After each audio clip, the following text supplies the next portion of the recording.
Think about the films you've watched recently where you thought, is this really a good movie? Well, what if the truly great ones are actually those you've never seen? In this video, I'm going to recommend 3 underrated films that got lost in the wave of popular culture movies that still haven't received the recognition they deserve. In this list, there's a film that takes place entirely inside a coffin yet keeps you on edge the whole time, and another that feels like you're watching a living painting, a true visual feast. Let's not wait any longer and dive into the first film. The first movie delivers one of the most claustrophobic experiences in cinema history. The story unfolds in a single location, yet never lets you breathe easily. An American truck driver, Paul Conroy, serving in a convoy in Iraq, wakes up to find himself buried alive inside a coffin. It's dark, cramped, and hard to breathe. He doesn't even know why he's there. Checking his pockets, he finds a lighter and a cell phone with poor reception and almost no battery. Meanwhile, the oxygen in the coffin is running out. He has only 90 minutes of air left. Can he make it out alive? The film itself also lasts 90 minutes. So as viewers, we feel trapped with him, gasping for air, experiencing the same tension. Buried is a must-watch for anyone who enjoys survival-themed mystery thrillers like I do. What did you think of Ryan Reynolds' one-man performance? Share your rating in the comments. The second film takes place in a mental asylum. When you step into an asylum,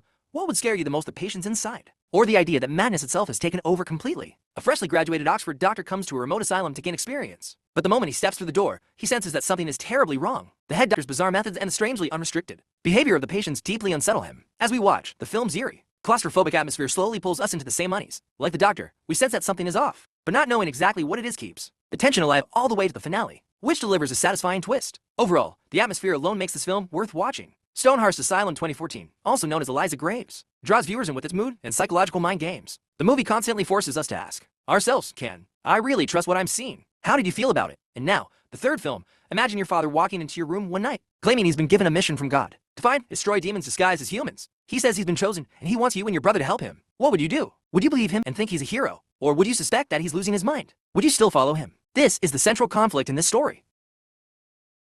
The 2001 film Frailty begins with a man going to the FBI and claiming that his brother, long wanted as a notorious criminal, is actually the person they're looking for. Through flashbacks, we see their childhood, how their father one day brought home an axe he called magical, and claimed that God had given him a list of names. People who weren't human, but demons that had to be destroyed. The real tension in the film comes from how the two brothers respond differently to this terrifying mission. The younger, Adam, believes their father blindly, while the older, Fenton, suspects he's gone mad and tries to stop the horror. The movie never loses its pace, and by the end, it forces us to confront how dangerous blind faith can be when people follow religious beliefs without questioning or understanding them. If you've seen it before, I'd love to hear your thoughts in the comments.